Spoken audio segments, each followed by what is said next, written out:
Number 4, Chatur. Why is that a very important number? We are going to look at that today about Vedas and how important are the scriptures and how important is knowledge in the world of Vishnu. Action in inaction and inaction in action. I would let this key word, key phrase with you, and this is something more than me explaining. Somebody has to experience what it is. Vyuham can be used in different contexts. Vyuham can be a demarcation. Vyuham can be marked as a grid, fangs. With his nails, he tears open the enemy. Oh, Varna means color. So are we talking about the skin color of people?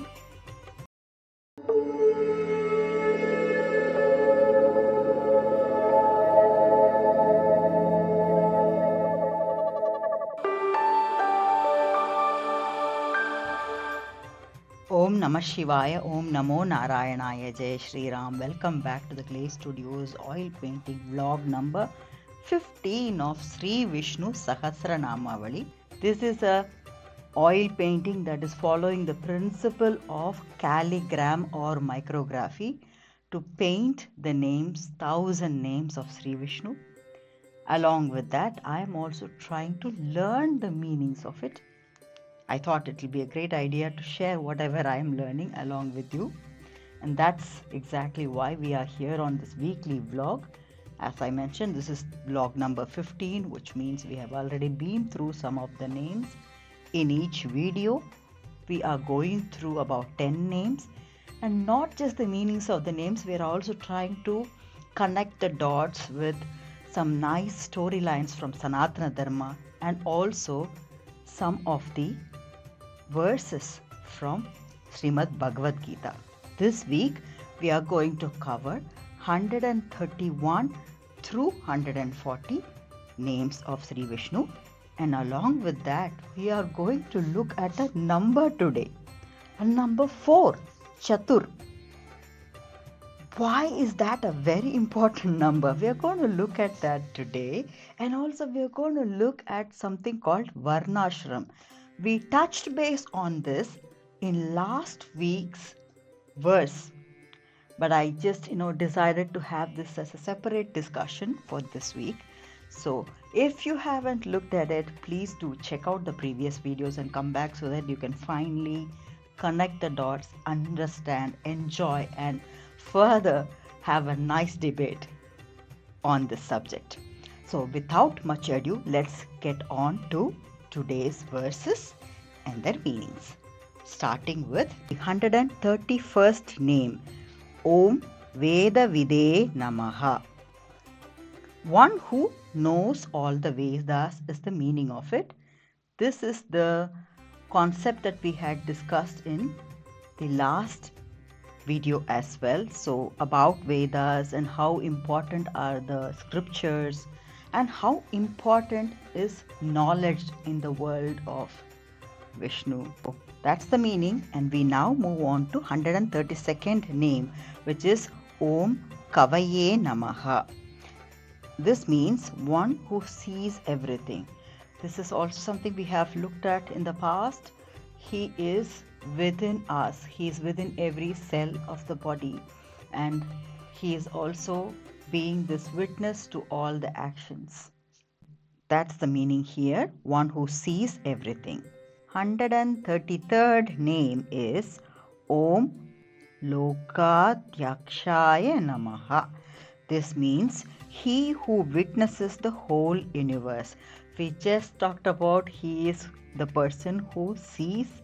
He is also the witness. Now I think we know how to connect these meanings as well a little bit. Yeah, they're going back and forth with the meanings from the past videos. So it's not like, oh, we discussed 10 and that then is done. So there is a lot of interconnection. By the time we are coming to 1000, we would have, just connected more and more of these names. I think it's going to get more exciting. So let's just jump into the 134th name, which is Om Suradyakshaya Namaha. I think by now can we guess without seeing the meaning? Dhyaksha is pointing to somebody who is seeing. What is he trying to do here? Let's look at it. Suradyakshaya Namaha. One who is over the Lord of protecting divinities of all regions. So he is the one who is looking, seeing everything. He is the one who is the witness, and he is also protecting the divinity. So he is not just watching and witnessing, he is also protecting the divinities, the divine nature in us. 135th name is Om Dharmadhyakshaya Namaha. So he is seeing, he is witnessing, he is protecting the divinity in us. Now what could this be? Dharma. What is dharma? Yes, the duty. Let's now check what it is, the meaning. Yeah? One who directly sees the merits, dharma, and demerits, adharma, of beings by bestowing their due rewards on all beings. So, connect everything together. He is seeing, he is witnessing, he is protecting the divinity in us, and he is also making sure that he is watching over anything that is happening, merit, that is dharma, demerit, adharma, and then he is also rewarding us appropriately at the right time, wherever it deserves to be rewarded. The duty itself is a sort of a prayer or a worship. We have talked also about this in the previous videos. How beautifully these connect. Wow. Yes. 136th name is Om Kruta Krutaya Namaha. One who is an effect in the form of the worlds and also a non-effect as their cause. This is a little bit of a tricky word, but let's just try to think of it. He is the effect. Of course, we know that he is the one that is helping everything play out, planning everything play out, but he is non-effect because he is not in a way active in participating. This is a very, very subtle meaning, and I wouldn't expect that you understand this right away. Action in inaction and inaction in action. I would let this key word, key phrase with you, and this is something more than me explaining. Somebody has to experience what it is, and when it happens, you really precisely know the meaning of it. So more than somebody defining what it is for you. And just for the sake of completing this, let me say that if you imagine a small cork inside a football or a bigger ball, and this cork is moving, and because of the movement that is happening, this ball is also tending to roll, but the roll of this bigger ball doesn't really impact the cork inside. That is a very simple way to put this complex sentence, but of course, like I said, action in inaction and finding inaction in action. This is the whole game of our life, I would say. So yes, with that, let's move on to the 137th name, Om Chatur for Atmane Namaha. What is that? He is the one who, for the sake of creation, sustenance, and dissolution, assumes forms. So there is this 4 already creeping in. This is what we are going to discuss in today's session. Let's go over the 138th name, which is Om Chatur Vyuhaya Namaha. So Vyuham can be used in different contexts. Vyuham can be a demarcation. Vyuham can be marked as a grid in today's world, or it can be marked here, one who adopts a fourfold, the Chatur, manifestation. So manifestation in this context, so Vyuham can be used as even plotting, even in a map when you're plotting something, that can be also referred to as Vyuham. So he is taking this fourfold manifestation. Let's look at the meaning in a slight bit of a depth. Chatur Vyuhaya. What are the four Vyuhas? The four positions or the four planning methodologies that he adopts, can we say, and these are Vasudeva, the creator, Sankarshana, the sustainer, Pradyumna, the destroyer, and Aniruddha, the spiritual knowledge promulgator. So we always talk about the creation, sustenance, and dissolution.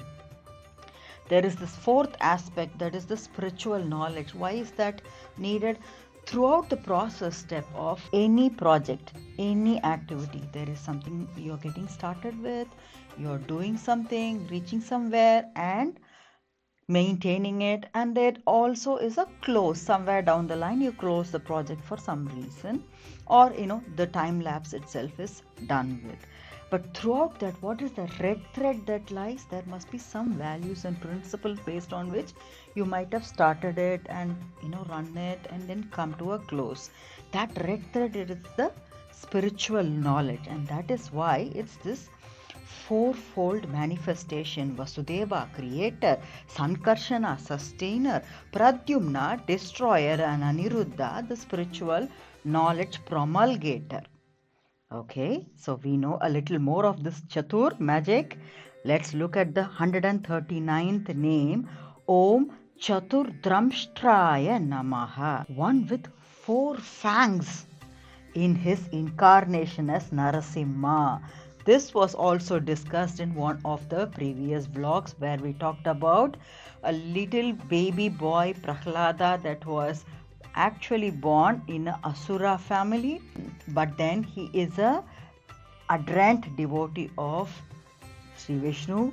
So at one point when he needs the help, when he is needing the help of the Lord God, he appears in the form of a lion face, Narasimha, and he has to destroy somebody that is creating a lot of trouble to Prahlada. What does he do? He has fangs. With his nails, he tears open the enemy. And that is the four fangs, Chatur Dramshtaya Namaha. 140th name is Om Chatur Bhujaya Namaha. Bhujam refers to arms, shoulders, arms, and you will always see these four arms even in the picture that I am painting. The arms have four elements in it. Panchajanya, conch, the conch that you see, and then Sudarshana chakra that he has in his hand, and that is a discus. You will see the discus. The third hand has a kaumodaki, or it's called gada also, and it's a mace that he holds, and another hand holds a lotus.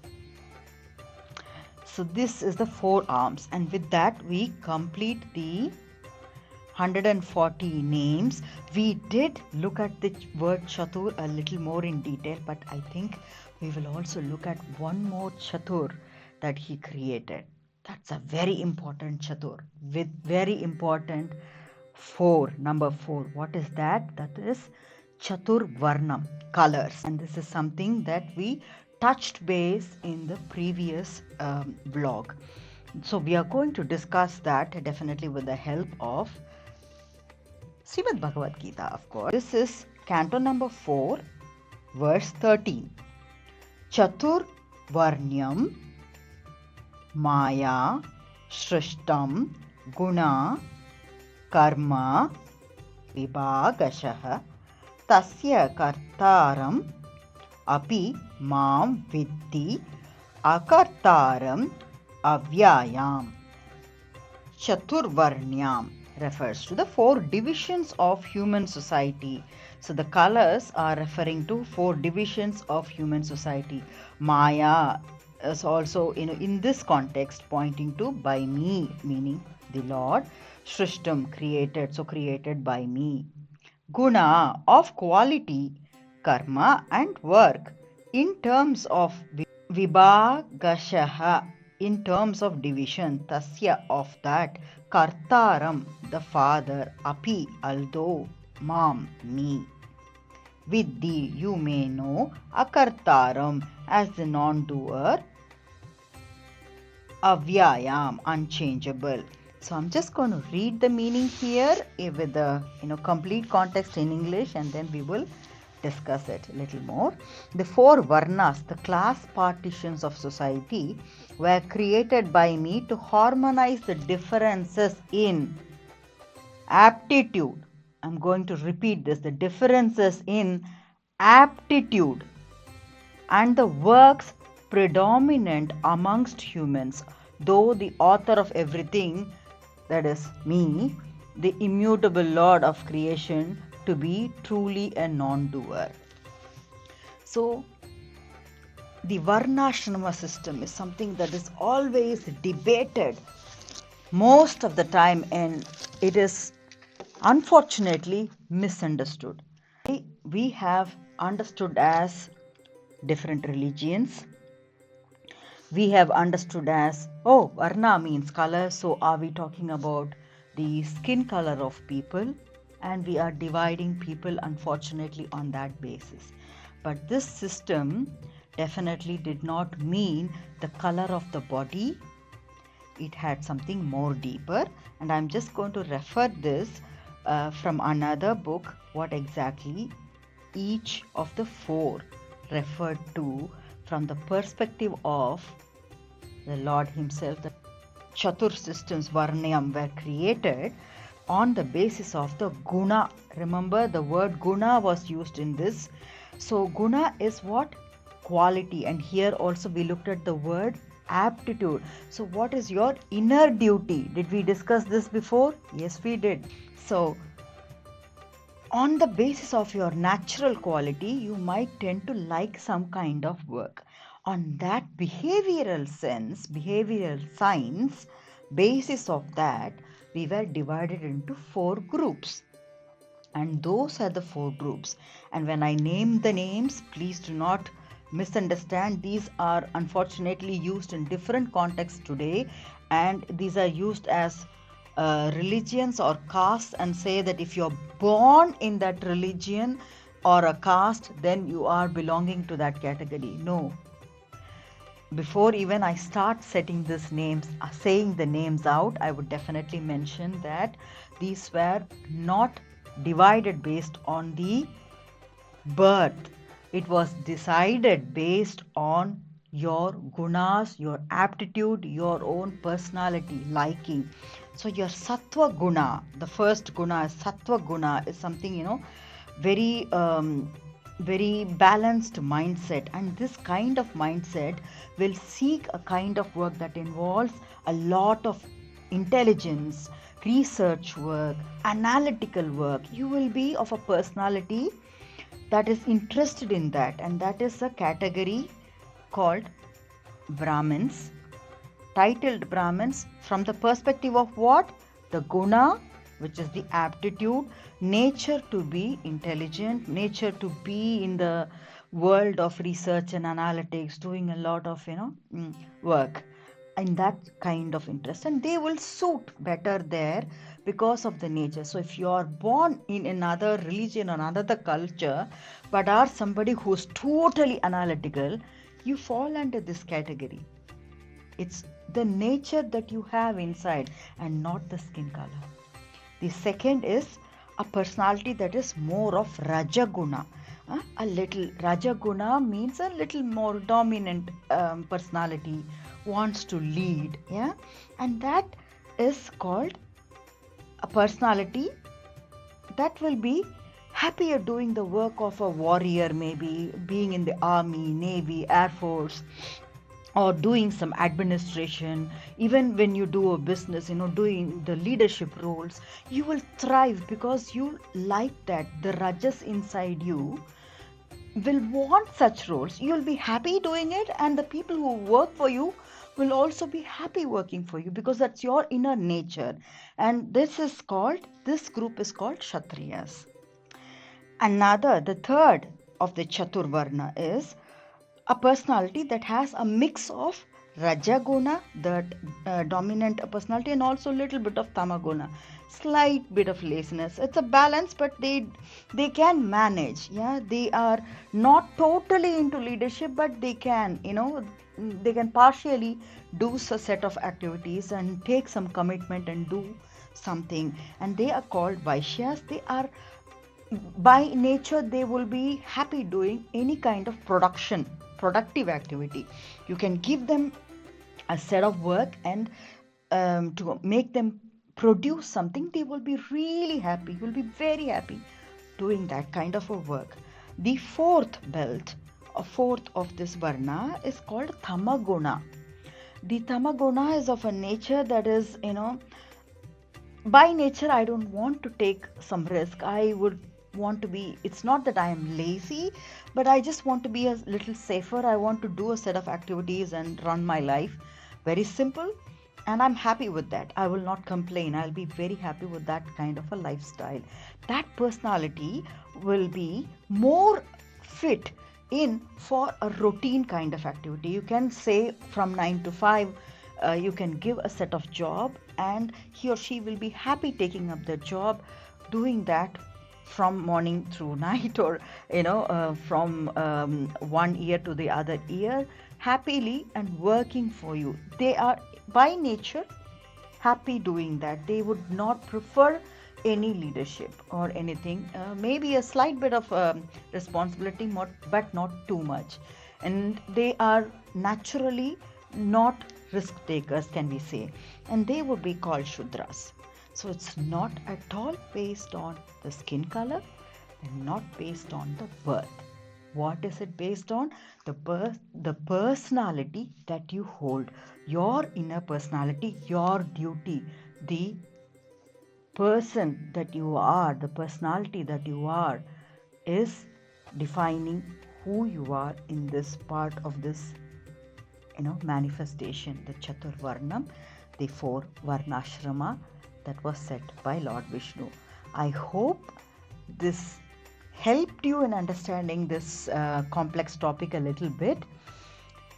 And this was a tougher one, and I hope we did a fair job with it. Please do share your thoughts on it. I know this is a Pandora box, and I know there will be more questions. Please do share it. I am also a novice trying to understand along with you. So I'll be glad to look at your questions, and maybe, we'll try to find answers together. So with that, I would wish you to stay blessed, stay happy, stay healthy, stay motivated.